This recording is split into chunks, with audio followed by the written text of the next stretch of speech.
Hello and welcome to Let's Crack UPSC CSE. My name is Pratik Nayak and I welcome you all on the largest YouTube platform for civil service preparation. नमस्कार दोस्तों, आप सबका स्वागत है let's crack UPSC CSE की channel के ऊपर। और जैसा कि मैं और आप हम लोग बहुत सारे दिनों से डिस्कस कर रहे हैं एनसीईआरटी के टॉपिक को, उसी को ही कंटिन्यू करते हैं और देखने की कोशिश करते हैं। हम लोग आज के चैप्टर के अंदर डिस्कस करेंगे रिगार्डिंग द रशियन रिवॉल्यूशन। हम लोग डिस्कस करेंगे chapter number 2 of the NCERT. And before proceeding further, as always I like to introduce my self. My name is Prateek Nayak. मैं पिछले 7 साल से या 8 साल से ऑलमोस्ट पढ़ा रहा हूँ। हिस्ट्री, आर्ट एंड कल्चर जैसे सब्जेक्ट्स मेरे कोर सब्जेक्ट्स है और मैं बहुत सारे इंस्टीट्यूशन के साथ भी जुड़ा हुआ हूँ। मैं जीएस से लेके ऑप्शनल लेवल तक की पूरी जो हिस्ट्री की तैयारी है वो बच्चों के साथ जुड़ता रहता हूँ, उसके लिए करेक्ट कराने के लिए जाना जाता हूँ। मैं यहाँ पे लेट्स क्रैक यूपीएससी का जो चैनल है वहाँ पे आपको एनसीईआरटी पढ़ा रहा हूँ, बट इसके अलावा I also teach on Unacademy plus. जैसा कि आप जानते होंगे, अनअकैडमी प्लस इंडिया का लार्जेस्ट लर्निंग प्लेटफॉर्म है जहां इंडिया के टॉप मोस्ट एजुकेटर्स पढ़ाते हैं। And I am also one of the teachers who teach on the Unacademy plus. मैं आपको वेलकम करूंगा कि आप हमारे साथ जुड़िए on the Unacademy plus platform. क्यों? क्योंकि मेरा नया कोर्स आ रहा है on the 25th August. We have already started off with the course that is on the ancient history, ancient Indian history के ऊपर है। और for taking the subscription you can use this referral code PN Live और आपको 10% discount भी यहाँ पे हो जाएगा। इसके सिवा अनअकैडमी प्लस के ऊपर एडवांटेज क्या है, तो डेली लाइव क्लासेस होते हैं, स्ट्रक्चर्ड क्लासेस, आपको कोर्सेज मिल जाएंगे स्टार्टिंग से लेके एंड तक, लाइव टेस्ट, अनलिमिटेड टाइम आप लेक्चर्स को देख पाते हो। दूसरा एक एडवांटेज होता है कि आप अपने डाउट सॉल्व कर पाओगे विद द टीचर। ठीक है, तो डाउट सॉल्विंग के लिए भी आपको अनअकैडमी प्लस हेल्पफुल रहेगा।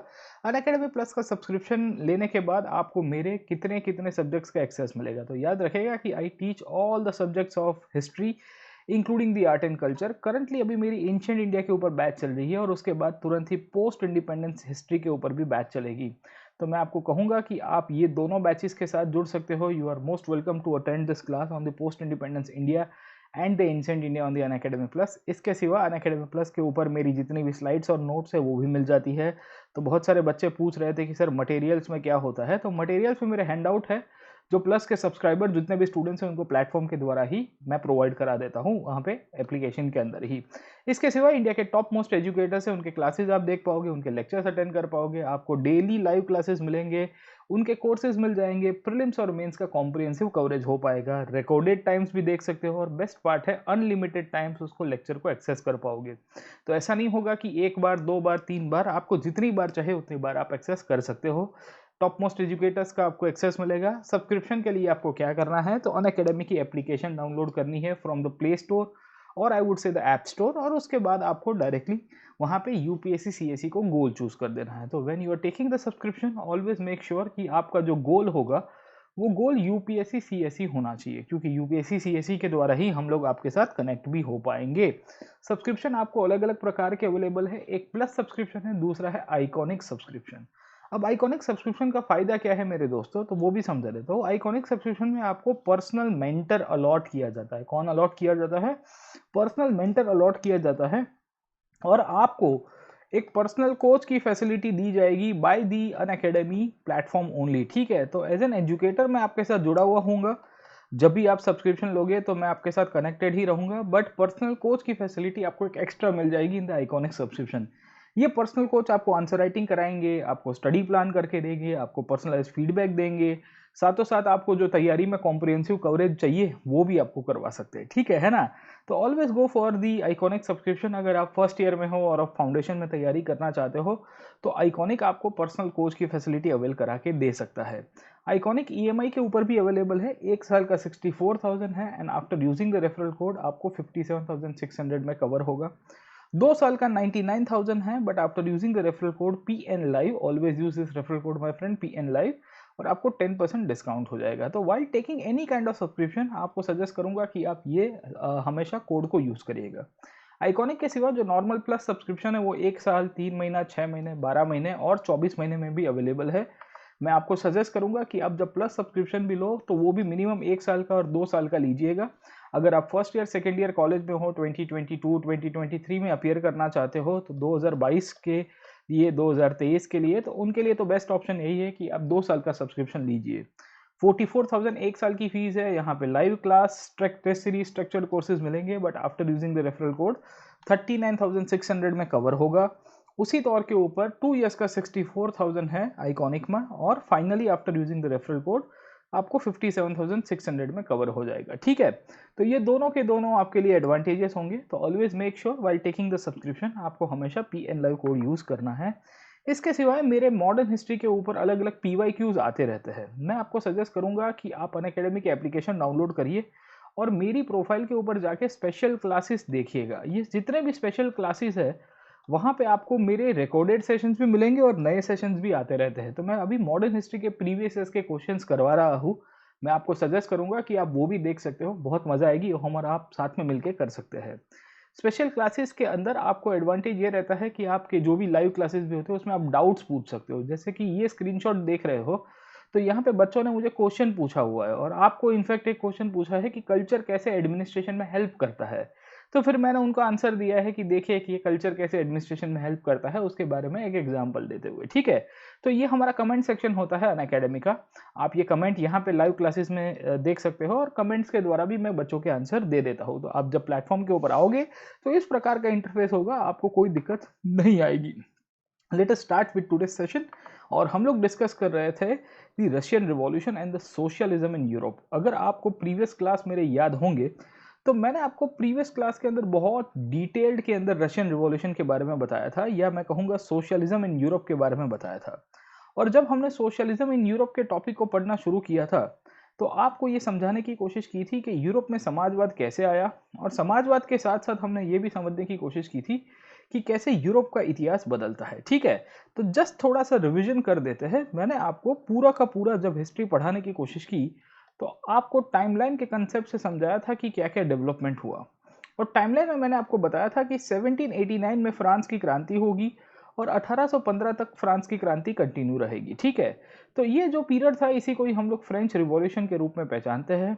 ये जो फ्रांस की क्रांति थी इस दौरान बहुत सारे इवेंट्स हुए और इसी में ही आपको नेपोलियन जैसा लीडर भी मिलेगा। 1815 तक आते आते पूरे फ्रांस के अंदर आइडियोलॉजिकल चेंजेस उभर के आए और 3 अलग अलग प्रकार के फोर्सेस पावर के ऊपर आते हैं और वो स्ट्रगल करते रहते हैं। एक फोर्सेस को हम लोग कहते हैं लिबरल्स के रूप में, दूसरे जो फोर्सेस थे उसे हम लोग क्या कहेंगे दोस्तों, उसको हम लोग कहेंगे कंजर्वेटिव्स के रूप में, और जो तीसरा फोर्स था जिसे हम लोग क्या कहेंगे, रेडिकल्स के रूप में। और इनफैक्ट इन सब की आइडियोलॉजिकल डॉक्ट्रिन्स के कारण यूरोप में बहुत सारी घटनाएं बदलती है। 1815 से लेके करीबन हम लोग कह सकते हैं कि अर्ली 1900 तक का जो पीरियड था, इस पीरियड में पूरी की पूरी यूरोपियन पॉलिटिक्स के अंदर ये तीनों के तीनों जो फोर्सेस थे इनके बहुत बड़े योगदान हमको मिलेंगे। और हमको इसी दौरान देखने को मिला कि पूरे यूरोप के अंदर एक घटना होती है जिसे हम लोग कहते हैं इंडस्ट्रियल रिवॉल्यूशन। तो हमने ये समझने की कोशिश की थी कि 1815 के बाद 1815 एक ऐसा साल था जिसे लैंडमार्क ईयर के रूप में पहचाना जा सकता है, क्योंकि 1815 के बाद हमको क्या देखने को मिला, एक साइड के ऊपर हमको देखने को मिलता है सोशलिज्म का ग्रोथ होने की शुरुआत होती है जिसे हम लोग कहते हैं समाजवाद। दूसरी साइड के ऊपर हमने समझने की कोशिश की कि पूरे यूरोप के अंदर इंडस्ट्रियल रिवॉल्यूशन की शुरुआत हो चुकी थी जिसे हम लोग कहते हैं औद्योगिक क्रांति। ये इंडस्ट्रियल रिवॉल्यूशन ये चैप्टर में दिया नहीं, ये स्टैंडर्ड 10th के एनसीईआरटी में दिया हुआ है, तो मैं उसके ऊपर जब आऊँगा तो उसके ऊपर और ज़्यादा डिस्कस करूँगा। और साथों साथ हमने ये देखा कि आइडियोलॉजिकल चेंजेस होने की शुरुआत होती है, और जब यूरोपियन पॉलिटिक्स में आइडियोलॉजिकल चेंजेस होने की शुरुआत होगी तो हमने ये समझने की कोशिश की थी कि कैसे समय बदलता है और समाज आगे चलेगा। सोशलिज्म इनफैक्ट ये 3 विचारधारा जो थी, ये इसके 3 अलग अलग आयाम थे, अलग अलग लोगों ने दिए थे। और मैंने आपको प्रीवियस क्लास के अंदर रॉबर्ट ओवन के सोशलिज्म के बारे में बताया था कि रॉबर्ट ओवन क्या कहना चाहता है अपने समाजवाद की विचारधारा के द्वारा। रॉबर्ट ओवन के सामने जब हम लोग दूसरे कोई सोशल थिंकर की बात करेंगे तो मैंने आपको लुई ब्लैंक के बारे में बताया था, और मैंने आपको समझाने की कोशिश की थी कि लुई ब्लैंक क्या कहना चाहते हैं। और लुई ब्लैंक के बाद हमने जब तीसरे सोशल थिंकर को देखा, लुई ब्लैंक के बाद जब हमने तीसरे सोशल थिंकर को देखा तो मैंने आपको कार्ल मार्क्स के बारे में बताया था। घुमा फिरा के सोशलिज्म एक चीज के ऊपर मानता है, और सोशलिज्म क्या कहता है, तो सोशलिज्म ये कहता है कि समाज के अंदर इनफैक्ट जो प्राइवेट प्रॉपर्टी का जो कंसेप्ट है वो खत्म हो जाना चाहिए। क्या खत्म होना चाहिए, प्राइवेट प्रॉपर्टी का कंसेप्ट खत्म होना चाहिए, और इनफैक्ट जो भी है वो सोसाइटी के हाथ में रिसोर्सेज हो जाने चाहिए। और रिसोर्सेज के साथ साथ आपकी जो भी प्रॉपर्टी है, जो भी इनकम है, जिसे हम लोग क्या कहते हैं मीन्स ऑफ प्रोडक्शन के रूप में पहचानते हैं, वो सब कुछ किसके हाथ में रह जाना चाहिए, वो समाज के हाथ में रह जाना चाहिए, वो चाहे सोसाइटी के हाथ में रहना चाहिए। इसी को ही सोशलिज्म के रूप में हम लोग पहचानते हैं। ये सोशलिज्म का अप्रोच सबका अलग अलग था और इसी के कारण जब सोसाइटी के हाथ में कैसे आएगा, how the society will be controlling the resources, तो इनफैक्ट किसी ने कहा कि हम लोग इंडिविजुअल ग्रुप्स के कोऑपरेटिव्स बना देंगे। और मैंने आपको समझाने की कोशिश की थी कि ये जो इंडिविजुअल ग्रुप्स के कोऑपरेटिव्स बनाने के पीछे रॉबर्ट ओवन जैसे लोग बोलेंगे। उसी के बाद हमने ये भी देखने की कोशिश की थी, किसी ने कहा था कि गवर्नमेंट को अपना कमांड हाथ में लेनी चाहिए और कोऑपरेटिव्स को एस्टैब्लिश करना चाहिए। और लास्ट में जब हम लोग कार्ल मार्क्स की कहते हैं तो कार्ल मार्क्स कहेगा कि एक दिन आएगा जब रिवॉल्यूशन होगा। रिवॉल्यूशन क्यों होगा? क्योंकि जो मजदूर वर्ग है, जो वर्कर्स है, वो अपने ओनर्स के सामने विद्रोह करेंगे। किसके सामने विद्रोह करेंगे? अपने मालिकों के सामने विद्रोह करेंगे।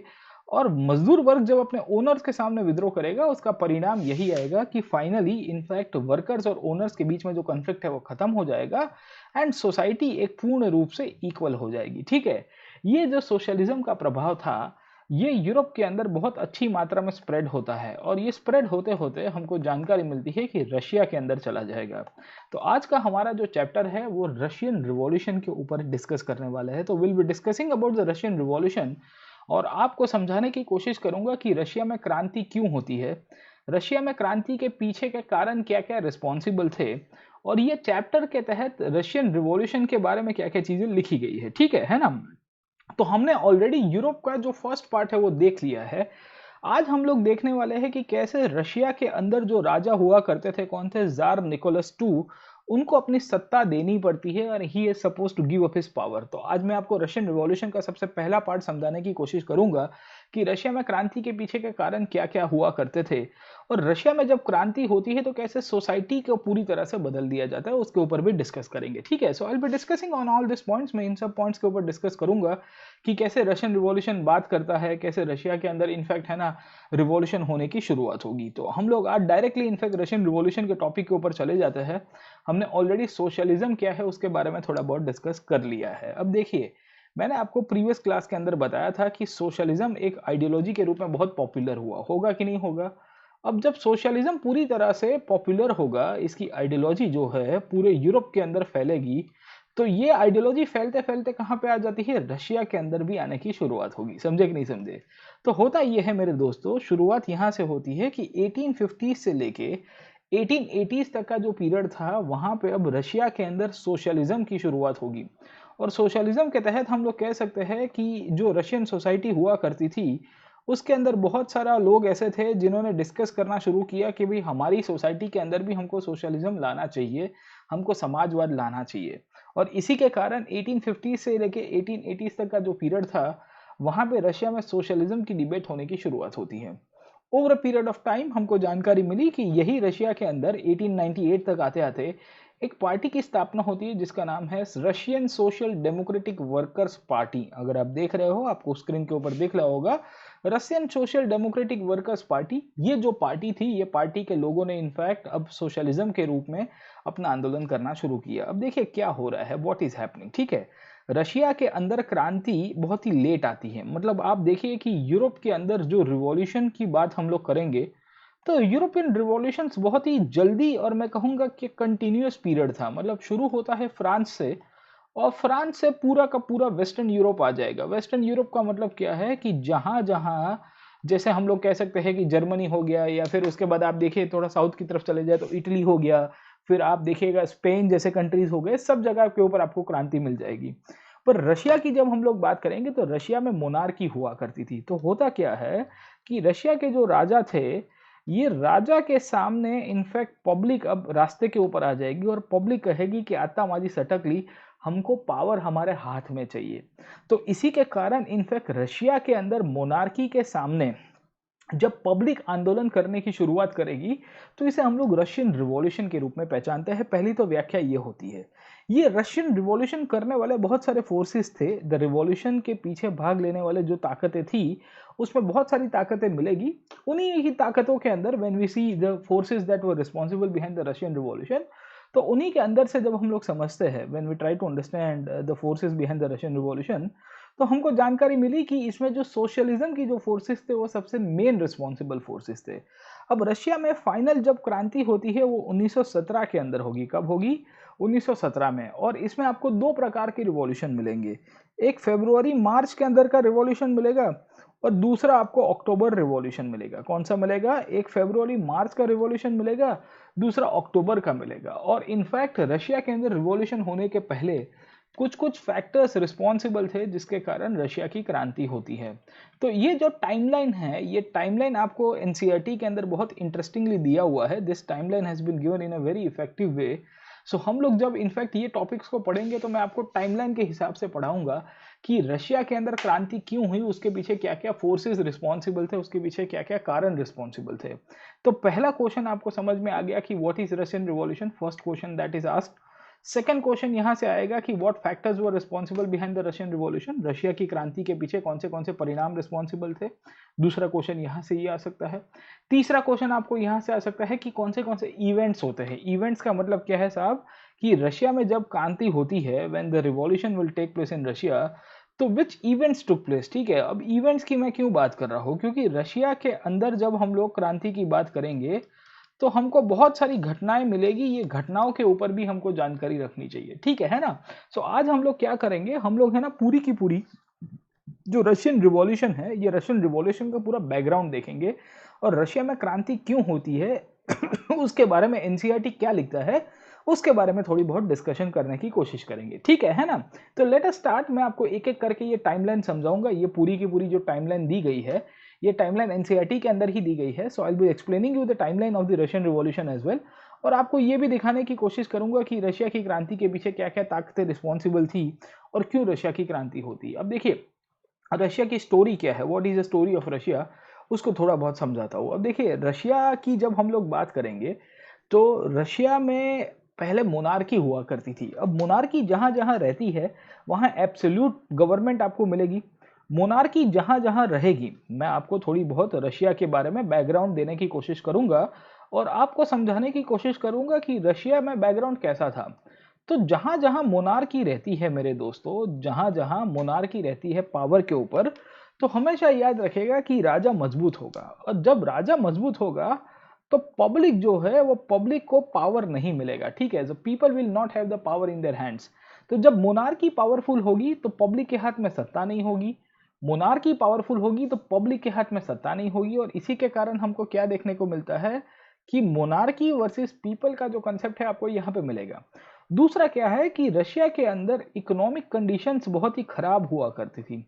इकोनॉमिक कंडीशंस खराब होने के पीछे का कारण अगर आप समझने की कोशिश करोगे तो रशिया में इंडस्ट्रियल रिवॉल्यूशन होता ही नहीं है या बहुत ही कम होता है। इंडस्ट्रियल रिवॉल्यूशन नहीं होने का मतलब क्या है मेरे दोस्तों, कि जब यूरोप के अंदर इंडस्ट्रियलाइजेशन हुआ, जैसे इंग्लैंड के अंदर हुआ, बाकी आदि इत्यादि कंट्रीज के अंदर हुआ, रशिया के अंदर हमको नहीं मिलेगा। और इनफैक्ट रशिया के अंदर इंडस्ट्रियलाइजेशन नहीं हुआ उसके कारण भी प्रॉब्लम होगा। तो इनफैक्ट रशिया में रीजन्स बहुत सारे रिस्पॉन्सिबल थे।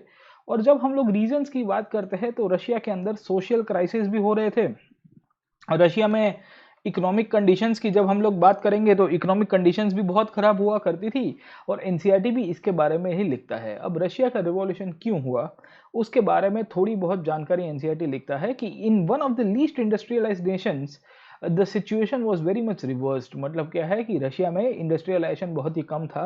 The socialist took over the government in Russia through the October revolution of 1917। मैंने आपको बताया अक्टूबर 1917 में क्रांति होती है।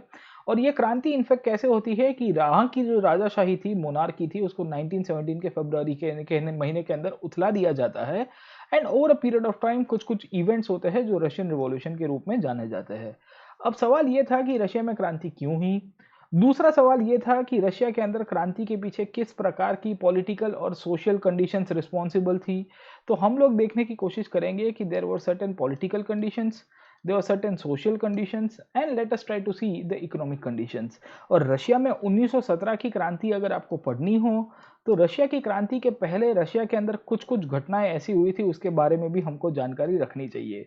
सो few years before the Russian revolution need to be studied. Russia की क्रांति के पहले कुछ साल ऐसी घटनाएं हुई थी जिसके कारण रशिया की क्रांति रिस्पॉन्सिबल है। तो पहले रशिया में रिवॉल्यूशन हुआ उसके पहले क्या क्या घटनाएं हुई उसको पहले देखने की कोशिश करते हैं और उसके बाद आगे समझने की कोशिश करेंगे। अब देखिए रशिया में स्टोरी क्या है, what is the story of Russia. ठीक है, तो अगर आप ये रशिया को पूरी तरह से देख रहे हो तो ये मैप के अंदर रशियन एम्पायर का नक्शा दिखाया है, दिख रहा है कि नहीं दिख रहा है आपको। So when we see the Russian empire, जब हम लोग रशिया की एम्पायर के बारे में देखते हैं तो रशिया के अंदर जो राजा थे वो राजा का नाम था जार निकोलस टू। क्या नाम था दोस्तों? Tsar Nicholas two. और जब हम लोग जार निकोलस टू की बात करेंगे तो इन्होंने रशिया के अंदर बहुत बड़ा अपना साम्राज्य बनाया था। ये रशिया का जो साम्राज्य था आज की तारीख के यूरोप के जितने भी कंट्रीज थे उन सब के अंदर इनफैक्ट फैला हुआ था। मतलब Russian empire included the present day Finland, Latvia, Lithuania, Estonia, Poland, Ukraine and Belarus. It stretched to the Pacific and compromised today's Central Asian state as well as Georgia, Armenia, and Azerbaijan, and the majority of the Russian Orthodox Christianity, which had grown out of the Greek Orthodox Church, but the empire also included the Catholic, Protestant, Muslims, and the Buddhist. मतलब आप समझने की कोशिश करोगे कि Russia के अंदर जब हम लोग पूरी तरह से उसके मैप को एनालिसिस करते हैं तो हमको समझ में आता है कि रशिया का साम्राज्य बहुत ही बड़ा साम्राज्य था। और जो हम लोग ये मैप देख रहे हैं, if you can see this map, अगर आप ये मैप को समझ पा रहे होंगे तो ये मैप के अंदर रशिया के पूरे एम्पायर के बारे में बात की गई है कि रशिया का एम्पायर 1914 तक इतना बड़ा हुआ करता था। This includes the region of the Black Sea, this includes all the region. अब देखिए रशिया में राजा के सामने क्रांति क्यों होती है, उसके पीछे के कुछ कुछ कारण रिस्पॉन्सिबल होंगे, ठीक है। तो जब जब आपको रशिया का रिवॉल्यूशन के ऊपर क्वेश्चन आएगा, अभी तक यूपीएससी ने मेंस के अंदर नहीं पूछा है, आपको यहाँ से 2-3 प्रकार के क्वेश्चन आएंगे। पहला क्वेश्चन आएगा कि why Russian revolution took place, why Russian revolution took place. और जब वाई रशियन रिवॉल्यूशन की बात करेंगे तो आपको दूसरा क्वेश्चन यहाँ से आएगा कि what was the reasons responsible behind the Russian revolution, ठीक है। रशिया में क्रांति के पीछे किन किन कारण रिस्पॉन्सिबल थे। अब जब हम लोग रशियन रिवॉल्यूशंस के पीछे के जब रीजंस को देखेंगे तो कुछ कुछ कारण थे जिसे हम लोग कहते हैं पॉलिटिकल रीजंस, कुछ कुछ कारण थे जिसे हम लोग क्या कहेंगे इकोनॉमिक रीजंस, और कुछ कुछ कारणों को जब हम लोग देखेंगे तो हमको क्या दिखता है सोशल रीजंस, ठीक है।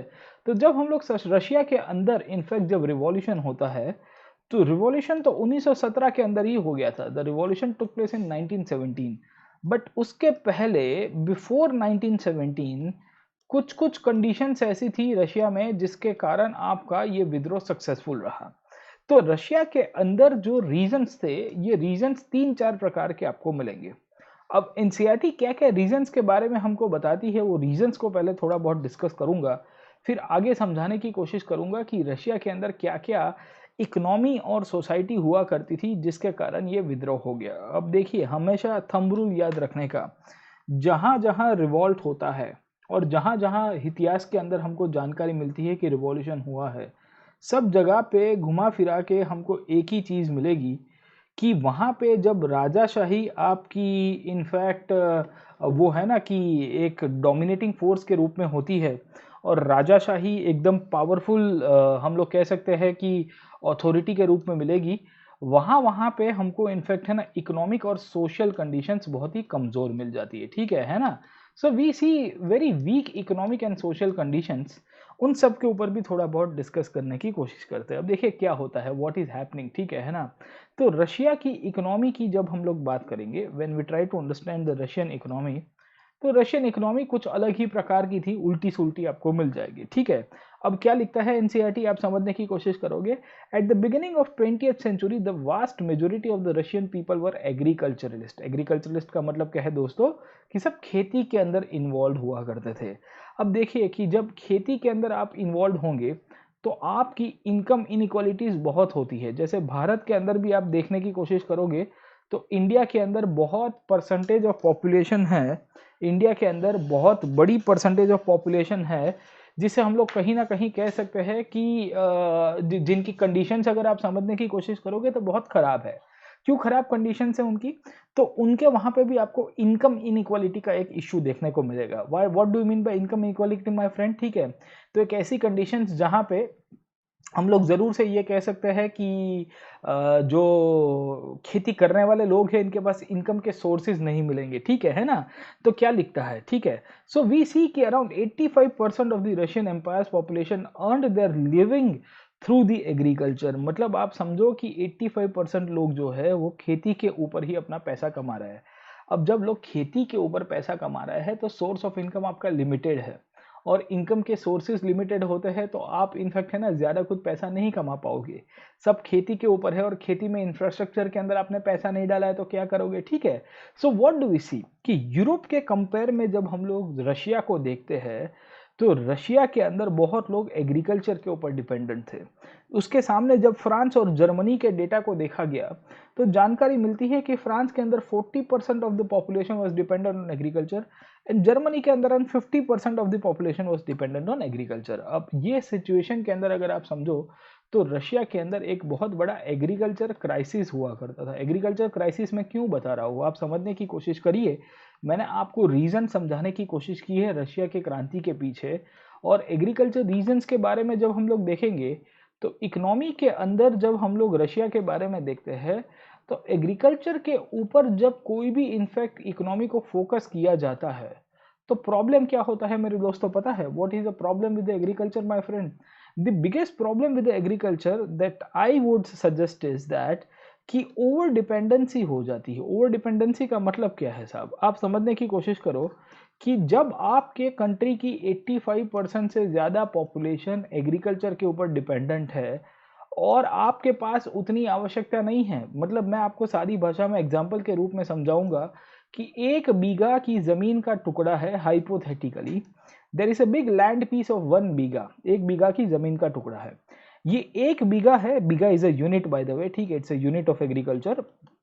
और in this 1 bigha of land से for example 10% are doing agriculture, 10 लोग खेती कर रहे हैं यहाँ पे। टेक्निकली यहाँ पे जो नीड है वो नीड खाली आपको 2 लोगों की ही है, समझे कि नहीं समझे?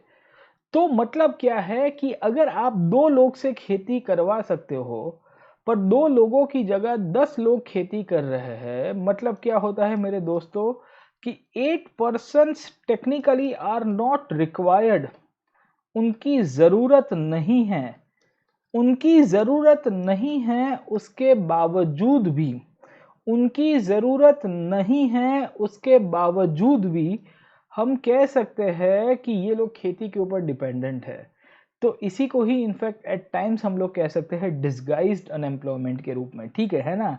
तो आपको छुपी बेरोजगारी है, ये दिखती नहीं है पर ये होती है। इनफैक्ट आपको लगता है कि 10 के 10 लोग खेती के ऊपर एम्प्लॉयड है, रशिया के अंदर भी आपको ये जो डिसगाइज अनएम्प्लॉयमेंट है वो देखने को मिलेगी, क्योंकि 85% ऑफ पॉपुलेशन जब एग्रीकल्चर के ऊपर होती है तो सब जगह के ऊपर आपको डिसगाइज अनएम्प्लॉयमेंट का कंसेप्ट मिलेगा। अब उसके सामने जब रशिया के सामने हमने जब जर्मनी और फ्रांस को देखा तो फ्रांस के अंदर 40% पॉपुलेशन एग्रीकल्चर के ऊपर डिपेंडेंट थी, जर्मनी के अंदर करीबन 50% के आसपास थी, but they were very less than Russians. तो मतलब ये है कि रशिया के अंदर जिन लोगों को खेती में काम करने की आवश्यकता नहीं है वो लोग भी खेती कर रहे हैं, और इनफैक्ट पूरा कंट्री एग्रीकल्चर के ऊपर डिपेंडेंट है। सोसाइटी इंडस्ट्रियलाइज नहीं है। अब जिनके पास पैसा है वो माला माल हो रहे हैं, गेटिंग माय पॉइंट है ना। तो ये सब कुछ घटनाएं आपको यहाँ पे मिलेगी। अब दूसरी इंपॉर्टेंट पॉइंट अगर आप समझने की कोशिश करोगे तो रशिया के अंदर हमको ये भी जानकारी मिली है कि ये जितने भी किसान हुआ करते थे इन्होंने मार्केट के लिए इनफैक्ट है ना अपनी ग्रेन्स को बनाया, और रशिया उस टाइम के अंदर ठीक ठाक ग्रेन्स को एक्सपोर्ट भी किया करता था। तो Russia at that time was doing some kind of exports of the grain, but mainly अगर आप देखोगे तो एग्रीकल्चर का एक बहुत बड़ा इशू मिलेगा। दूसरा, रशिया के अंदर जब हम लोग इकोनॉमी की बात करते हैं बिफोर द रिवॉल्यूशन, तो इकोनॉमी के अंदर हमको जानकारी मिलती है कि रशिया में इंडस्ट्रियलाइजेशन नहीं हुआ था। खाली 2-3 जगहों के ऊपर आपको इंडस्ट्रियलाइजेशन मिलेगा। एक तो है सेंट पीटर्सबर्ग, जो इनफैक्ट पेट्रोग्राड के रूप में पहचाना गया, लेटर लेनिनग्राड और स्टेलिनग्राड के रूप में भी पहचाना गया, और दूसरा है Moscow. We see this are the only 2 places जहाँ पे इंडस्ट्रीज आपकी रहती है। मतलब आप देखिए कि एग्रीकल्चर के ऊपर आपकी जो इकोनॉमी है वो ओवर डिपेंडेंट है, समझ में आया।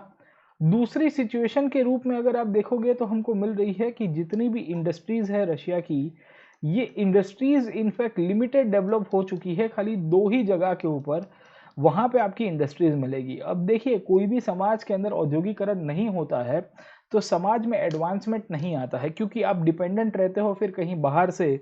आपकी जो भी मशीन की नीड्स होती है वो सब आप बाहर से इंपोर्ट करा के या कहीं और से घुमा के लेके आओगे। तो रशिया में भी यही कंडीशन हुआ करती थी मेरे दोस्तों, ठीक है। So what do we see, there were prominent industrial areas like Saint Petersburg and Moscow, but very limited industrial development had taken place. In fact जब हम लोग समझने की कोशिश करोगे तो हमको ज़्यादातर जो प्रोडक्शन था वो आपकी फैक्ट्रीज नहीं कर रही थी, पर फैक्ट्रीज के साथ साथ आपको क्राफ्टमैन का इंपॉर्टेंस मिलेगा। क्राफ्टमैन का मतलब क्या होता है, what do mean by the word craftsman my friend? Craftsman का मतलब है एक ऐसे लोग जो घर पे बैठे बैठे अपनी छोटी मोटी हैंडीक्राफ्ट बनाते हैं, जो घर पे बैठे बैठे अपना काम का संभाल लेते हैं, उनको क्राफ्ट्समैन के रूप में पहचानते हैं। रशिया के अंदर भी जब हम लोग इकोनॉमिक कंडीशंस को देखते हैं तो हमको यही देखने को मिल रहा है कि इंडस्ट्रीज में प्रोडक्शन हो रहा था पर क्राफ्ट्समैन भी उतना ही अपना प्रोडक्शन कर रहे थे, ठीक है ना। सो in this situation we see कि रशिया के अंदर जो इंडस्ट्रियल का मॉडल हमको देखने को मिलता है कुछ अलग मिलेगा। अब देखिए क्या होता है, रशिया का राजा थोड़ा नींद से जागा। रशिया के राजा को लग रहा था कि यार मैं कहीं ना कहीं प्रोडक्शन में पीछे रह जाऊंगा, मेरी इंडस्ट्रीज नहीं बनेगी।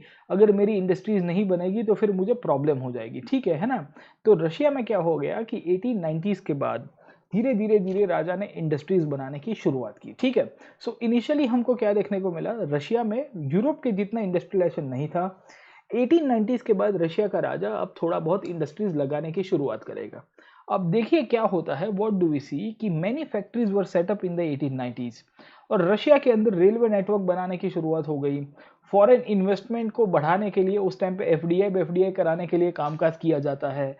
एंड धीरे धीरे धीरे धीरे हम लोग कहते हैं कि रशिया के अंदर इंडस्ट्रियलाइजेशन की शुरुआत का फेज हमको मिलेगा। अब हमेशा याद रखिएगा कि जहां जहां इंडस्ट्रियलाइजेशन होता है मेरे दोस्तों, जहां जहां इंडस्ट्रियलाइजेशन होता है मेरे दोस्तों, वहां वहां आपको फिर इश्यूज भी देखने को मिलने शुरू हो जाएंगे, ठीक है ना। So what do we see, NCERT क्या कहती है पहले वो समझाता हूँ कि रशिया में पहले इनफैक्ट इंडस्ट्रीज नहीं थी। 1890s के बाद रशिया के अंदर इंडस्ट्रीज बननी शुरू हो जाती है। कोल का प्रोडक्शन हुआ, आयरन एंड स्टील का मैन्युफैक्चरिंग काफी अच्छा हो गया, क्वाड्रेपल हो गया, मतलब 4 टाइम से ज्यादा आपका जो नॉर्मल प्रोडक्शन से अच्छा डेवलपमेंट हो रहा है। बहुत सारी जगह के ऊपर हमको देखने को मिला कि जो क्राफ्टमैन जो अर्लियर ट्रेडिशनल इंडस्ट्रीज बनाते थे, उनके जितने ही फैक्ट्री के वर्कर्स भी आ गए, मतलब जो आज की इंडस्ट्रीज में काम करते हैं। तो उससे ही हमको समझ में आता है कि रशिया में अब सोर्स ऑफ इनकम जो है डाइवर्सिफाई हुआ है। पहले गिने चुने लोग इनफैक्ट घर पे बैठे बैठे जो क्राफ्टमैन की कामकाज करते थे, उनकी जगह अब इनको फैक्ट्री में कामकाज मिलना शुरू हो गया। अब देखिए क्या हो रहा है, व्हाट इज हैपनिंग। अब जितनी भी फैक्ट्रीज उस टाइम पे रशिया में लगती है वो भी सबकी सब फैक्ट्रीज अगर आप देखोगे तो वो प्राइवेट प्रॉपर्टी थी इंडस्ट्रियलिस्ट की। अब आप समझने की कोशिश करो, मैंने आपको सोशलिज्म के बारे में प्रीवियस क्लास के अंदर भी समझाया था, और आपको यही समझाने की कोशिश की थी मेरे दोस्तों कि जब जब हम लोग सोशलिज्म को देखेंगे, जब जब हम लोग सोशलिज्म को देखेंगे तो सोशलिज्म क्या कहता है कि प्रॉपर्टी जो है वो किसके हाथ में होनी चाहिए, समझे कि नहीं समझे। तो सोशलिज्म बहुत क्लियर कट कहता है कि society should be owned by the property should be owned by the society and not private individual. समझ में आया कि नहीं आया। अब आप समझने की कोशिश करो कि रशिया के अंदर जब हम लोग इंडस्ट्रियलाइजेशन की बात करते हैं, when we see the contemporary Russian society, तो रशियन इकोनॉमी और सोसाइटी के बारे में हमको क्या देखने को मिला। तो पहले 1890s का जो पीरियड था, ये 1890s के पीरियड के अंदर आपको एग्रीकल्चर के ऊपर ज़्यादा डिपेंडेंसी मिलेगी और इंडस्ट्रियलाइजेशन बहुत ही कम मिलेगा। 1890s के बाद हमको देखने को मिल रहा है कि रशिया के अंदर इंडस्ट्रियलाइजेशन बढ़ता है, और इसी के कारण अगर आप समझोगे तो रशिया के अंदर क्लास इनइक्वालिटीज बनने की भी शुरुआत होगी। जब इंडस्ट्रियलाइजेशन बनेगा तो घुमा फिरा के आपकी सोसाइटी फिर से दो पार्ट के अंदर डिवाइड हो जाएगी, हैव नॉट और हैव क्लास के बीच में। किसके बीच में? हैव नॉट और हैव क्लास के बीच में। और जब जब आपका इंडस्ट्रियलाइजेशन बढ़ेगा तो उसके कारण खाई आ जाएगी। खाई आने का मतलब क्या है साहब, आपके बीच में कहीं ना कहीं क्लास इनइक्वालिटीज बढ़ने की शुरुआत होगी। रशिया के अंदर भी हम लोग जब देखते हैं कि आपकी जब इकोनॉमिक कंडीशंस खराब हो रही थी, तो 1890s के बाद जब थोड़ा बहुत इंडस्ट्रियलाइजेशन हुआ तो इंडस्ट्रियलाइजेशन होने के कारण फायदा तो नहीं होगा, बट प्राइवेट प्रॉपर्टी के हाथ में आने के कारण जो इंडस्ट्रीज थी उसके कारण अब इनफैक्ट है ना इश्यूज और कन्फ्लिक्ट होने की शुरुआत होगी। अब जब कन्फ्लिक्ट होगी तो दो ही लोगों के बीच में कन्फ्लिक्ट होती है, प्राइवेट इंडस्ट्रीज के हाथ में जब सत्ता आती है दो ही लोग इसके अंदर कारीगर होंगे, एक तो होंगे ओनर्स, और ओनर्स के सामने दूसरे कौन होंगे मेरे दोस्तों, workers. Getting my point.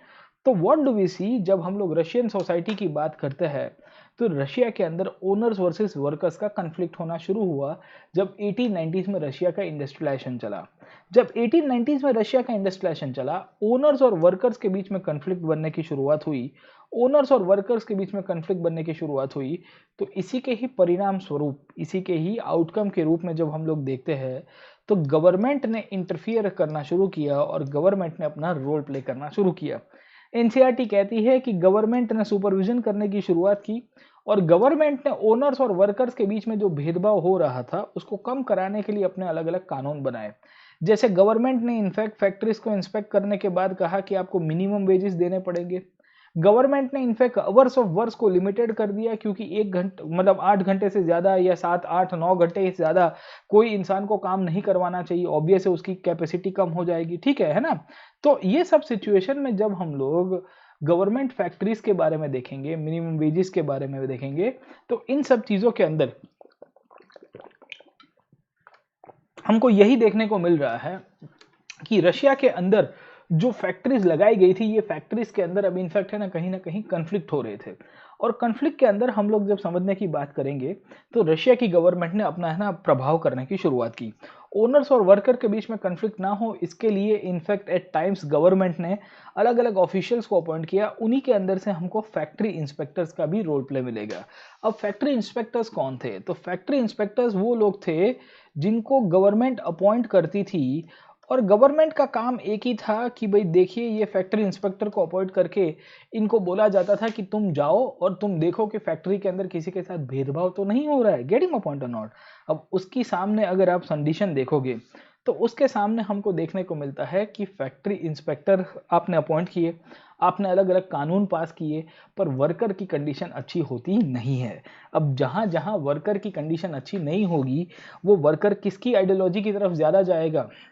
Whenever the condition of the worker is going bad, the worker will be drifting towards which ideology? The worker will be making sure that I'll be going towards the ideology, I'll be going towards the ideology of the socialism. So in this situation we see कि even in the small craft and the workshop, the working day was sometimes 15 hours compared to 12 to 10 hours in the factories. And in this situation we see कि जितने भी workers थे ये workers के साथ बहुत भेदभाव हुआ। इनको छोटे छोटे कमरों के अंदर रखा जाता था।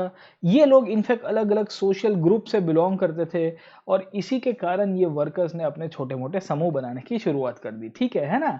सो in this situation we see कि हमको बहुत सारे वर्कर्स की कंडीशन मिलती है। ये फोटोग्राफ एनसीईआरटी के अंदर दिया हुआ है कि कैसे इनफैक्ट वर्कर्स जो थे वो वहाँ की रशिया की फैक्ट्रीज के अंदर रहते थे, डॉर्मेट्री के अंदर रहा करते थे।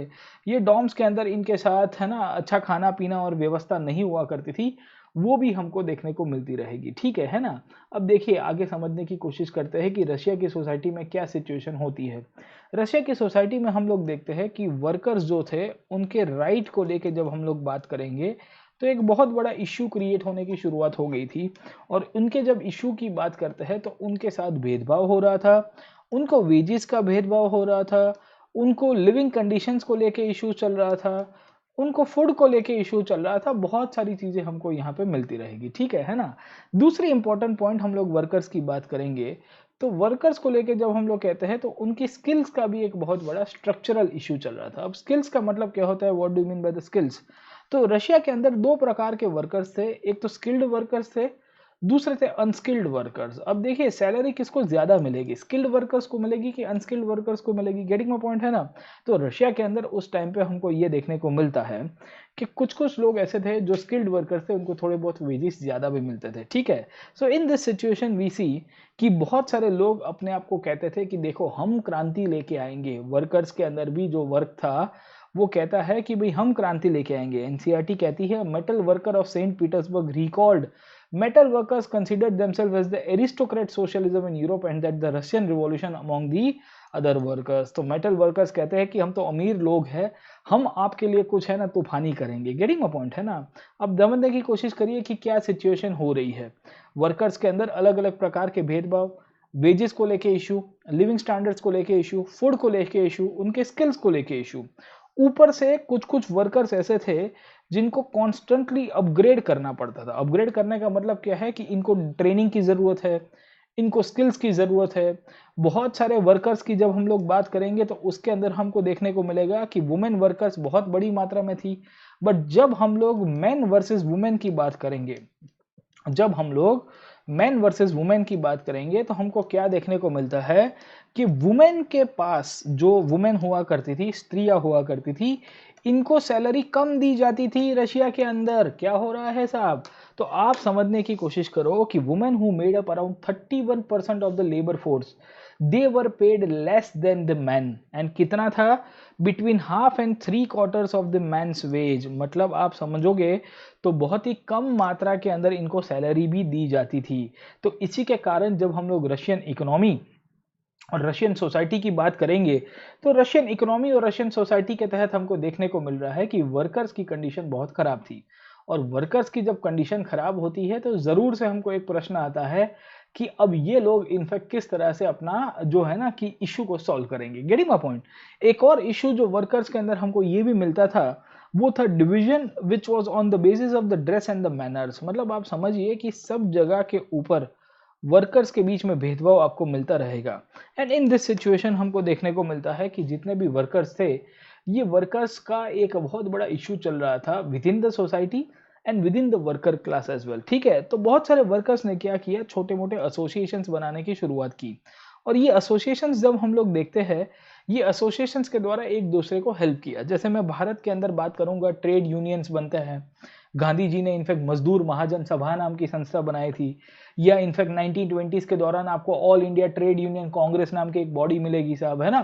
तो ऐसे बहुत सारे ऑर्गेनाइजेशन हमको मिलते हैं जो इंडियन नेशनल मूवमेंट के अंदर भी भाग लेंगे, जो वर्कर्स के लिए राइट के लिए मांग करते हैं। रशिया के अंदर भी जब हम लोग बात करेंगे तो रशिया के अंदर भी वर्कर्स की कंडीशन बहुत खराब थी। और इकोनॉमिकली अगर आप देखोगे तो इनके साथ हर एक प्रकार का भेदभाव चालू था। उसमें भी मेन और वुमेन वर्कर्स की बात करेंगे तो उसमें वुमेन वर्कर्स की बहुत कंडीशन खराब थी। और ये वर्कर्स इनफैक्ट बहुत बड़ी फाइनेंशियल हार्डशिप में से गुजर रहे थे।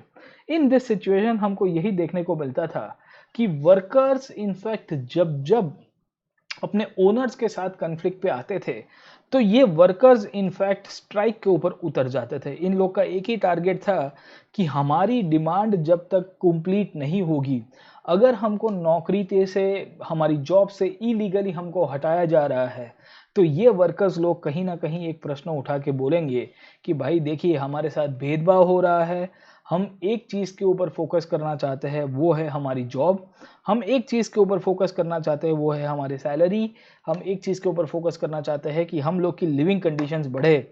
और अगर आप हमको इलीगली या हमको है ना प्रेशर करके जॉब से हटा रहे हो तो देर इज़ एवरी पॉसिबिलिटी कि हम लोग इसका जवाब भी देंगे।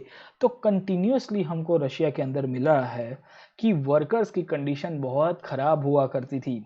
और जब जब इनफैक्ट सोसाइटी के अंदर जब इकोनॉमिकली हम लोग देखते हैं कि वर्कर्स की कंडीशन खराब होती है, वर्कर्स की कंडीशन खराब होती है, तो रशिया की सोसाइटी के अंदर कन्फ्लिक्ट होना बहुत लाजमी था। तो वी सी के कार्ल मार्क्स कहता है डिक्टेटरशिप ऑफ प्रोलिटेरिएट। क्या कहता है? सर्वहारा की क्रांति होनी चाहिए, सर्वहारा की शक्ति होनी चाहिए। एक दिन आएगा जब दुनिया भर के सब मजदूर लोग इकट्ठे होंगे, और जब दुनिया भर के सब मजदूर लोग इकट्ठे होंगे तो उस दिन इनफैक्ट विद्रोह होगा। रशिया के अंदर ये सिचुएशन कहीं ना कहीं उभर के आ रही थी, जहां पे इश्यूज बहुत बड़ी मात्रा के अंदर हमको मिल जाएंगे। ठीक है, सो इन दिस सिचुएशन हमको देखने को मिल रहा है कि रशिया में बहुत बड़ी मात्रा में स्ट्राइक हुई। ये स्ट्राइक हमको टेक्सटाइल इंडस्ट्रीज के अंदर मिलेगी, दूसरी स्ट्राइक हमको मेटल इंडस्ट्रीज के अंदर मिलेगी, और उसके कारण हम देखते हैं कि वर्कर राइट्स का मूवमेंट शुरू हो गया था। किसका मूवमेंट शुरू हो गया था? वर्कर राइट का मूवमेंट। मजदूरों के जो मांग थी उसके अधिकार को लेकर सब आंदोलन करने की शुरुआत करते हैं। अब देखिए रशिया में एक पहला इशू था वर्कर का इशू। तो इकोनॉमिक कंडीशन हमको देखने को मिलती है, वर्कर का इशू एक अलग से था। वर्कर के इशू के बाद जब दूसरा इशू हम लोग समझने की कोशिश करते हैं रशियन इकोनॉमी के अंदर, तो हमको पीजेंट्स का इशू देखने को मिलता है। कौन सा मिलता है साहब? पीजेंट्स का इशू। अब देखिए पीजेंट्स का इशू क्या हुआ करता था रशिया में, उसको थोड़ा बहुत समझाने की कोशिश करता हूँ। अब when we see the peasants issue in Russia, जब हम लोग रशिया के अंदर पीजेंट्स के कल्टीवेशन की बात करेंगे, पीजेंट्स के इशू की बात करेंगे, तो उसमें क्या क्या प्रॉब्लम था उसके बारे में थोड़ा बहुत समझाने की कोशिश करेंगे। अब पीजेंट्स के बारे में मैंने आपको बताया कि ये लोग भी इनफैक्ट डिस्गाइज्ड अनएम्प्लॉयमेंट के शिकार थे, क्योंकि 85% के आसपास पॉपुलेशन जब आपकी एग्रीकल्चर के ऊपर डिपेंडेंट होती है, तो इनफैक्ट कहीं ना कहीं आपके समाज के अंदर इनइक्वालिटी रहेगी। गेटिंग माय पॉइंट और नॉट? ऊपर से अगर आप समझने की कोशिश करोगे तो इनके अंदर लैंडलॉर्ड से लेके जो भी अलग अलग क्लास था, इन्होंने इनफैक्ट बड़े बड़े लैंड को कैप्चर करके रखा था। ठीक है, सो इन दिस सिचुएशन हमको क्या देखने को मिल रहा है कि रशिया के अंदर जब हम लोग पीजेंट्स की बात करेंगे, वर्कर्स की बात करेंगे, उनका तो प्रॉब्लम था ही। तीसरा प्रॉब्लम जब हम लोग रशिया के अंदर देखते हैं, तो हमको देखने को मिलता है कि रशिया का जो रूलिंग क्लास हुआ करता था, उनके अंदर भी काफ़ी सारे इश्यूज चल रहे थे। अब रूलिंग क्लास में क्या क्या इश्यूज चल रहे थे आप समझने की कोशिश करोगे, तो हमको देखने को मिलता है कि रशिया के जो नोबल्स थे, रशिया की जो राजाशाही थी, रशिया के अंदर जो चर्च सब कुछ कंट्रोल करता था, कौन सा था? Orthodox church.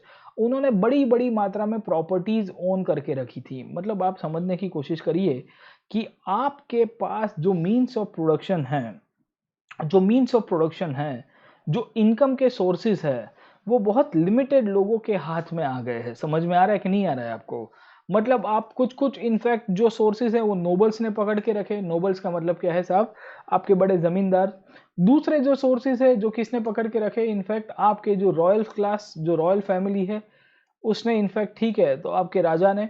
और कुछ कुछ इनकम के सोर्सेज है किसके पास है? चर्च के हाथ में है। गेटिंग माय पॉइंट और नॉट? तो क्या है कि इनके पास मैक्सिमम रिसोर्सेज थे। अब जब मैक्सिमम रिसोर्सेज इनके पास थे और मिनिमम रिसोर्सेज किसके पास थे, तो मिनिमम रिसोर्सेज मैंने आपको बताया कि वर्कर्स के पास थे और पीजेंट्स के पास थे। तो when we see the conditions of the workers and the peasants, हमको बहुत ही क्लियर कट देखने को मिल रहा है कि रिसोर्सेज के बीच में एक बहुत बड़ा इशू चल रहा था। मैक्सिमम रिसोर्सेज इनके पास थे, नोबल्स रॉयल फैमिली चर्च के पास। मिनिमम रिसोर्सेज वर्कर्स और पीजेंट्स के पास थे।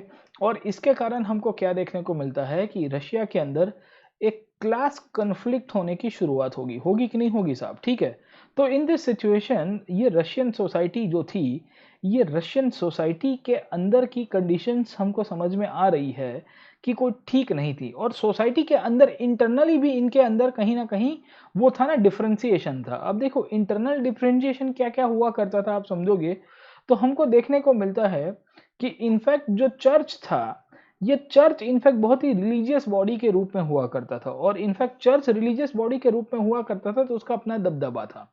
उसी तौर के ऊपर हम लोग जब समझने की कोशिश करोगे तो इनफैक्ट नोबिलिटी को लेके रशिया के अंदर किसी को ज्यादा कोई रिस्पेक्ट नहीं थी। नोबिलिटी को लेके का मतलब क्या है कि जो रॉयल फैमिली जो थी, जो कहीं ना कहीं इनफैक्ट ये आपके जमींदार थे, उनको हम लोग कह सकते हैं कि पब्लिक एक्सेप्ट नहीं करती थी। मतलब ये तो ऐसी बात हो गई कि राजा के मंत्री को पब्लिक एक्सेप्ट नहीं कर रहे, पर राजा का मंत्री मंत्री बना हुआ है बिकॉज वो राजा का बहुत खास है।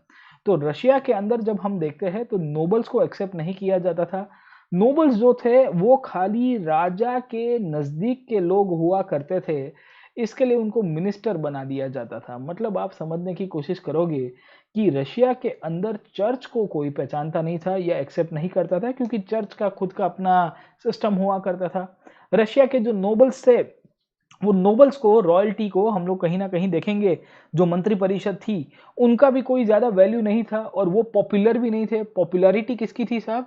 पॉपुलैरिटी जब हम लोग समझने की कोशिश करोगे तो हमको देखने को मिलता है कि पॉपुलैरिटी जो थी वो इनफैक्ट कॉमन मैन के अंदर कुछ अलग ही प्रकार के लोगों की मिलेगी। ठीक है ना? सो वी सी कि रशिया के अंदर नोबल्स की कोई वैल्यू नहीं थी और चर्च का खुद का अपना दबदबा नहीं था। अब इसके सामने जब हम लोग फ्रांस की बात करते हैं, तो फ्रांस के अंदर हम लोग जब बात करेंगे तो पीजेंट्स जो थे, ये पीजेंट्स कहीं ना कहीं नोबल्स को थोड़ी बहुत रिस्पेक्ट करते थे। क्या कहते हैं? When the French revolution in Brittany, the peasants respected nobles and the French and the peasants fought for them. ठीक है, पर रशिया में नोबल्स का कोई इंपॉर्टेंस नहीं था। अब जब नोबल्स का इंपॉर्टेंस नहीं होता है तो फिर क्या होगा साहब? समझे कि नहीं समझे? ठीक है, so in this situation the peasants were requiring कि इनको इनफैक्ट जो नोबल्स को बड़ी बड़ी जमीन दी गई है जो नोबल्स को बड़ी बड़ी लैंड के टुकड़े दी गए हैं वो किसानों को दे दिए जाए। समझे कि नहीं समझे? तो क्या हो रहा है कि रशिया के जो पीजेंट्स थे वो डिमांड कर रहे हैं कि उनको जमीन के टुकड़े देने चाहिए। गेटिंग माय पॉइंट और नॉट? ऊपर से अगर आप समझने की कोशिश करोगे कि रशिया के पीजेंट्स की कंडीशंस तो मैंने आपको बताई दी कि बहुत खराब हुआ करती थी, और इसी के कारण क्या लिखती है एनसीईआरटी लिखती है कि रशिया के जितने भी बड़े बड़े पीजेंट्स थे इन्होंने रेंट देने से मना किया। उन्होंने बड़े बड़े लैंडलॉर्ड्स का इनफैक्ट खचक भी कर दिया, उनको मर्डर भी कर दिया। और इसी के कारण हमको देखने को मिलता है कि 1902 तक आते आते साउदर्न पार्ट ऑफ रशिया के अंदर और 1905 तक आते आते पूरे के पूरे रशिया के अंदर क्राइसिस की शुरुआत हो जाती है। रशिया के अलग अलग जो पीजेंट्स हुआ करते थे, ये पीजेंट्स का मानना ये था कि हम लोग के साथ शोषण हो रहा है और हम लोग को इकट्ठा होना चाहिए।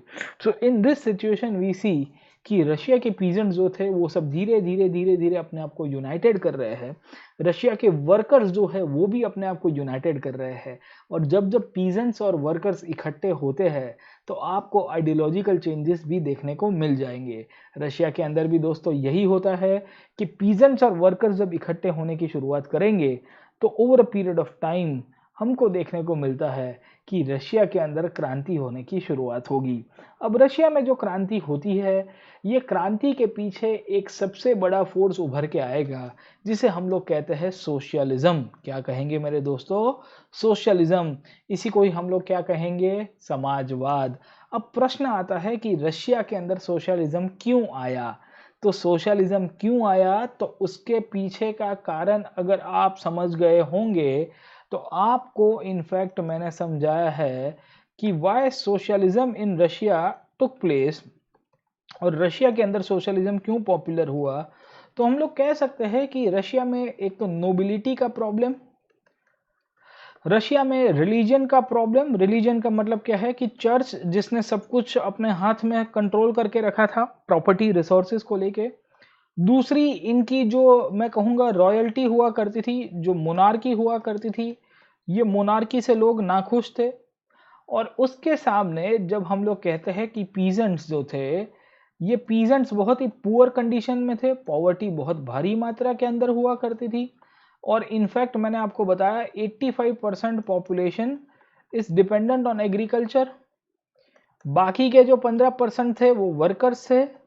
और वर्कर्स के साथ क्या क्या कंडीशन थी तो मैंने आपको बताया कि इनको वेजेस बहुत ही कम दिए जाते थे। वेजेस कम देने के साथ साथ मैंने आपको बताया कि वर्किंग आवर्स इनके बहुत ही ज़्यादा हुआ करते थे, 15 घंटे के आसपास काम करना।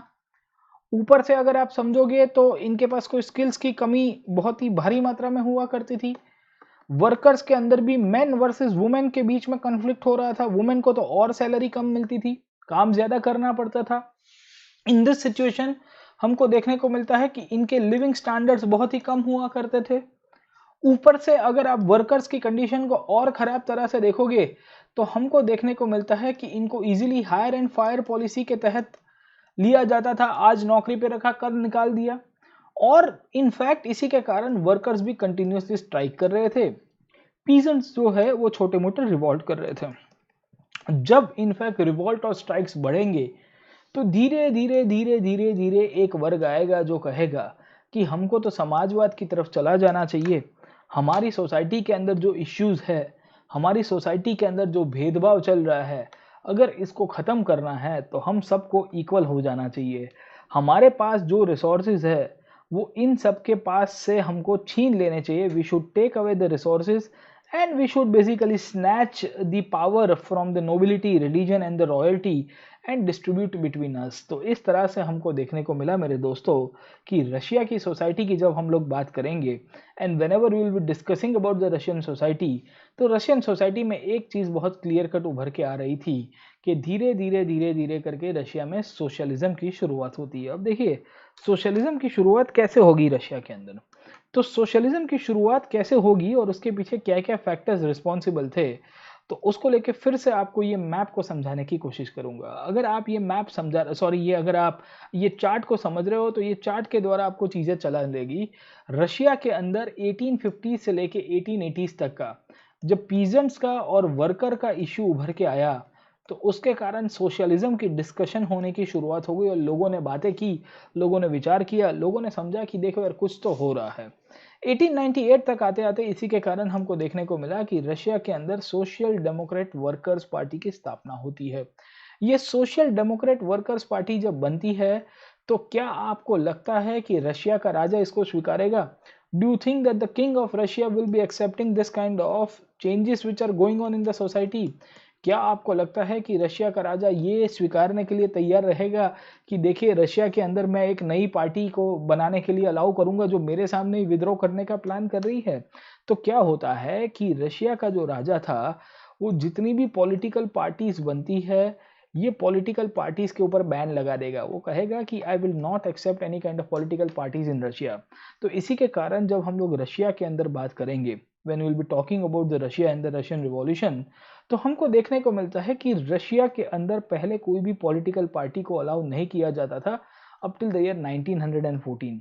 In spite of the formation of the Russian Social Democratic Workers Party in 1898, जो इनफैक्ट कार्ल मार्क्स के विचारों से प्रभावित होकर आई थी, गवर्नमेंट ने उसको अलाउ नहीं किया था। तो ये जो भी पार्टी थी जिसका नाम था Russian social Democrat worker party, ये एक इलीगल पार्टी के रूप में काम कर रही थी, जिसे हम लोग कह सकते हैं कि अंडरग्राउंड एक्टिविटीज के द्वारा काम करने का इनफैक्ट सौभाग्य प्राप्त हुआ था। अब what do mean by underground activity my friend? तो एक ऐसी कल्पना जहाँ पे इनफैक्ट है ना, आप पुलिस के हाथों जब तक नहीं आते हो तब तक काम कर सकते हो, जिस दिन पुलिस के हाथों आ गए उस दिन आपकी पिटाई हो जाएगी, ठीक है। सो व्हाट डू वी सी, हमको क्या देखने को मिलता है कि रशिया के अंदर जो गवर्नमेंट पॉलिसी थी उसके कारण इसको एक इलीगल ऑर्गेनाइजेशन के रूप में काम करने के लिए मौका मिला। इसने अपने न्यूज़पेपर फैलाए, अपने वर्कर्स का जो आइडिया था, और इनफैक्ट इन्होंने जो अपना आंदोलन किया उसके कारण स्ट्राइक्स लगाने की शुरुआत की। अब देखिए, हमेशा याद रखेगा ये लोग क्या कर रहे थे, जितने भी सोशलिस्ट थे इन्होंने पैम्पलेट्स का यूज़ किया है, इन्होंने न्यूज़पेपर का यूज़ किया है, अपना जो प्रोपोगंडा मटेरियल था उसको छोटे छोटे इनफैक्ट है ना पर्चियों के अंदर बांटा करते थे। और इस तरह से हम लोग जब देखते हैं तो इसी के कारण हमको देखने को मिला कि रशिया के अंदर अलग अलग प्रकार की हड़तालें होने शुरुआत हो गई। वर्कर्स ने अपने राइट्स के लिए डिमांड करने की शुरुआत की।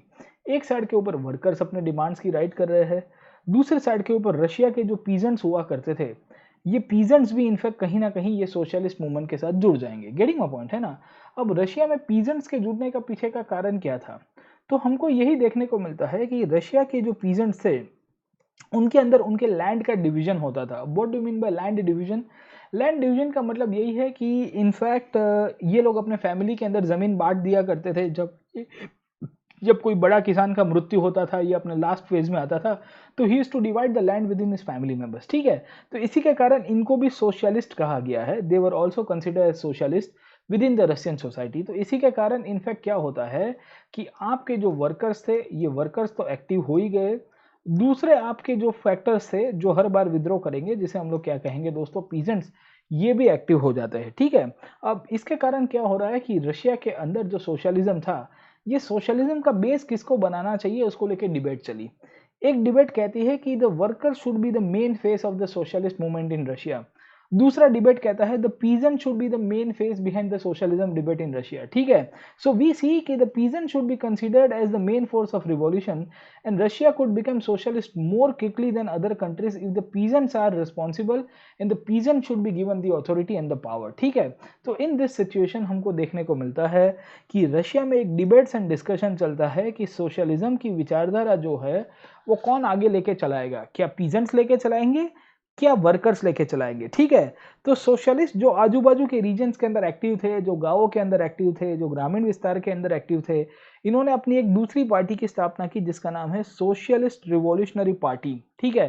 तो दो पार्टी मिलेगी, एक तो मिलेगी आपको दी रशियन सोशल डेमोक्रेट पार्टी, अगर आप देख रहे हो तो एक पार्टी आपको मिलती है the Russian social Democrat party, दूसरी आपको क्या मिलती है, सोशलिस्ट रिवॉल्यूशनरी पार्टी। ये दोनों की दोनों पार्टियां कहीं ना कहीं अगर आप देखोगे तो पीजेंट्स और वर्कर्स की राइट के लिए फाइट कर रही थी।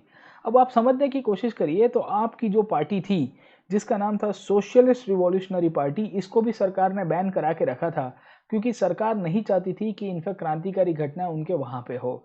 तो इन दिस सिचुएशन वी सी कि आपकी सोशलिस्ट रिवॉल्यूशनरी पार्टी करके जो पार्टी है उसने पीजेंट राइट्स के लिए डिमांड किया, इंक्लूडिंग उसने वहां तक आंदोलन किया कि जो भी जमीन नोबल्स के हाथ में है, बड़े बड़े जमींदारों के हाथ में है, वो किसानों के हाथ में ट्रांसफर कर देनी चाहिए। एक्चुअली क्या था कि 85% जो लैंड है वो बेसिकली 85 भी नहीं 90% से ज़्यादा लैंड जो है it was basically owned by the nobles. Nobles का मतलब क्या है कि उनके जो ज़मींदार थे, लैंडलॉर्ड थे, इसके कारण। ठीक है, तो इसी के कारण क्या हो रहा है कि रशिया के अंदर जो आपके ज़मींदार से उनसे ज़मीन छीनने की बात की जा रही है। अब देखिए क्या हो रहा है, रशिया में है ना आइडियोलॉजिकल डिस्कशन हो गया और आइडियोलॉजिकल डिबेट हो जाता है बिटवीन द टू पार्टीज।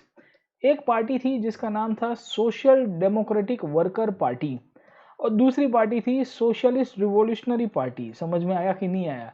ये दोनों की दोनों पार्टीज के बीच में इनफैक्ट कहीं ना कहीं मतभेद होने की शुरुआत हो जाएगी और इसी के कारण जब हम लोग समझने की कोशिश करते हैं तो आपकी इनफैक्ट जो सोशल डेमोक्रेट पार्टी जो थी वो कहती है कि पीजेंट्स उतने ऑर्गेनाइज नहीं हैं। तो रशिया में जब सोशलिज्म आता है तो इनिशियली जो आपकी पार्टी थी उसके अंदर ही कहीं ना कहीं आप देखोगे तो दो पार्टीज का ग्रुपिंग बनेगा और जो सोशल डेमोक्रेट पार्टी जो है उनका मानना यह है कि इनफैक्ट आपके जो पीजेंट्स है एक यूनाइटेड ग्रुप के रूप में नहीं है और अगर पीजेंट्स यूनाइटेड ग्रुप के रूप में नहीं है तो वो कहीं ना कहीं क्रांति के लिए हमारे काम में नहीं आ पाएंगे। ठीक है, so in this situation we सी ये लोग कहते हैं कि कुछ कुछ पीजेंट्स जो थे वो अमीर थे, कुछ कुछ पीजेंट्स गरीब हुआ करते थे, कुछ कुछ पीजेंट मजदूरी करते थे, कुछ कुछ पीजेंट्स ऐसे भी हुआ करते थे जो इनफैक्ट है ना कहीं काम भी किया करते थे। तो इसी के कारण इनफैक्ट जब हम लोग समझने की कोशिश करेंगे तो हमको रशिया के अंदर सोशलिज्म का उभर के आना पर रशियन सोशलिज्म के अंदर आइडियोलॉजिकल कन्फ्लिक्ट और डिबेट्स होने की शुरुआत होती है। इसी के कारण इनफैक्ट बहुत लोगों का मानना था कि जितने भी पीजेंट्स थे ये सबके सब सोशलिस्ट ग्रुप के भाग के रूप में नहीं पहचाना जा सकते। And this is one of the reasons we find कि आपका जब सोशलिज्म रशिया के अंदर फैलता है, जब पीजेंट्स और वर्कर्स के बीच में इश्यूज के ऊपर डिस्कशन भी होंगे तो हमको एक ही चीज देखने को मिलती है कि लेनिन जैसे लीडर्स उभर के आते हैं। लेनिन का इनफैक्ट मानना यह था कि हम लोग को कुछ नए रास्ते से क्रांति करनी चाहिए, बट उसके सामने इनफैक्ट जब हम लोग दूसरे एक ग्रुपिंग को देखेंगे रशिया के अंदर जिनका मानना था कि भाई हम लोग की क्रांति जो है ये क्रांति के अंदर सब लोगों का भागीदार है, हम लोग इनफैक्ट पीजेंट से लेके वर्कर से लेके सब के सब लोगों को साथ में लेके चलेंगे तो रिवॉल्यूशन हमारे लिए ज्यादा शक्यता होगी। तो होता क्या है कि 1904 तक आते आते 1904 तक आते आते 1903 1904 तक आते आते हम लोग कह सकते हैं कि रशिया में जो सोशलिज्म जो था ये सोशलिज्म में आपको दो प्रकार के ग्रुप बन जाएंगे। ये दो ग्रुप इनफैक्ट दो ही चीजों के ऊपर फोकस करेंगे। एक को हम लोग कहते हैं बोल्शेविक ग्रुप के रूप में पहचानते हैं और दूसरे को हम लोग कहते हैं मेंशेविक ग्रुप के रूप में पहचानेंगे। किसके रूप में पहचानेंगे? Bolshevik group and Menshevik group. अब ये दोनों क्या है, what is Bolshevik, what is Menshevik, इसके ऊपर मैं डिस्कस करूंगा, बट आई फील दैट हम लोग को आज का क्लास यहाँ पे ही रखना चाहिए और मैं आपको रशियन सोशलिज्म के ऊपर जब नेक्स्ट क्लास में आऊँगा तो आपके लिए फिर से डिस्कशन कराने की कोशिश करूंगा कि रशिया में कैसे इनफैक्ट फर्दर सोशलिज्म उभर के आया और ये सोशलिज्म जब ज़्यादा पॉपुलर होगा रशिया में, as and when the socialism will be popular in Russia, we will find ultimately we will find that this will lead to revolution. और 1905 में पहली बार इनफैक्ट क्रांति की शुरुआत होगी। ये क्रांति पूर्ण रूप से सक्सेसफुल नहीं रहते हैं, इसको ब्लडी संडे के रूप में पहचाना जाता है। एक इवेंट है रशिया की घटना के अंदर, उसको भी हम लोग समझेंगे। ठीक है, तो आज हमने क्या देखा है? आज हमने देखा है the reasons behind the Russian revolution और मैंने आपको समझाने की कोशिश की कि रशिया के अंदर in fact there were certain political reasons, there were certain economic reasons and there were certain social reasons। ये तीनों के तीनों जब रीजंस को देखेंगे तो एनसीईआरटी के अंदर से हमको बहुत सारी चीज़ें समझ में आती है। नेक्स्ट क्लास के अंदर आएंगे तो रशियन सोशलिज्म के बारे में डिस्कस करेंगे और रशियन सोशलिज्म के बीच में जब हम लोग बात करते हैं तो ये Bolshevik group versus Menshevik group क्या है इसके बारे में भी डिस्कस करूंगा और आपको समझाने की कोशिश करूंगा कि बोल्शेविक किसके अंदर मानते थे, मेंशेविक किसके अंदर मानते थे, दोनों के बीच में क्या क्या डिफरेंसेस थे, इसके ऊपर भी थोड़ी बहुत चर्चा करेंगे और उसके बाद ये चैप्टर को आगे कंटिन्यू कराते हुए कंक्लूड करेंगे। ठीक है, ये चैप्टर थोड़ा लेंदी चैप्टर है मेरे दोस्तों, दिस चैप्टर इज क्वाइट लेंदी, इसमें टाइम भी थोड़ा ज़्यादा लगेगा। ठीक है, मैं आपको सजेस्ट करूंगा कि आप बुक के अंदर आगे पढ़ते रहिए और साथों साथ फिर आप मेरे लेक्चर्स को भी अटेंड करोगे तो ज़्यादा आपको समझ में आएगा। ठीक है, आज का सेशन यहाँ पे कंक्लूड करते हैं। अनअकैडमी के ऊपर मेरे स्पेशल क्लासेस चलते हैं। ये स्पेशल क्लास के ऊपर मैं आजकल मॉडर्न हिस्ट्री के प्रीवियस के क्वेश्चंस करा रहा हूँ। It's a very long series. इनके ऊपर मैं जो पिछले साल पूछे गए जो प्रश्न हैं उसके ऊपर डिस्कशन करा रहा हूँ। तो आपको मोस्ट वेलकम है। प्रीवियस के क्वेश्चंस अगर आपको डिस्कस करना है मॉडर्न हिस्ट्री को लेके तो आप आ सकते हो। बहुत अच्छी तरह से मैंने कैटेगोरिकली डिस्कस किए हुए हैं। अभी तक मैंने 4 सेशन लिए हैं। We have got taken 4 sessions और ये फ्री क्लासेस होते हैं। आप डाउनलोड करिए एप्लीकेशन को, आराम से लॉगिन करिए। इसके सिवा आप एंशिएंट हिस्ट्री के कोर्स के अंदर जुड़ना चाहोगे तो भी मोस्ट वेलकम है। सब्सक्रिप्शन लेते वक्त PN लाइव नाम का कोड यूज़ करिएगा। एंड 25 अगस्त से मेरा एंशिएंट हिस्ट्री का कोर्स चालू हो चुका है। I am covering around 52 hours of classes in the general studies of the ancient history. It will be very much useful for all the students. जितने भी हमारे स्टूडेंट्स हैं उन सब के लिए यूजफुल होगा और बहुत ही कॉम्प्रिहेंसिव वे के अंदर आप तैयारी कर पाओगे। आपको कोई भी प्रॉब्लम नहीं होगा after taking the subscription. It will be quite I would say fruitful for you in the longer run as well. ठीक है, तो हम लोग आज का सेशन यहाँ पे कंक्लूड करते हैं। आप मेरी प्रोफाइल को भी फॉलो करिएगा अनअकैडमी प्लस के ऊपर। ऑन ये मेरी प्रोफाइल है unacademy.com@नायक प्रतीक। ठीक है, तो आज का सेशन यहाँ पे ही कंक्लूड करते हैं। This is my referral code PN live. While taking the subscription हमेशा आप यूज़ करिएगा, अपने दोस्तों को भी बोलिएगा। ठीक है, हम यहाँ पे फाइनल कंक्लूड करते हैं। I will see you in the next class. Till then keep studying.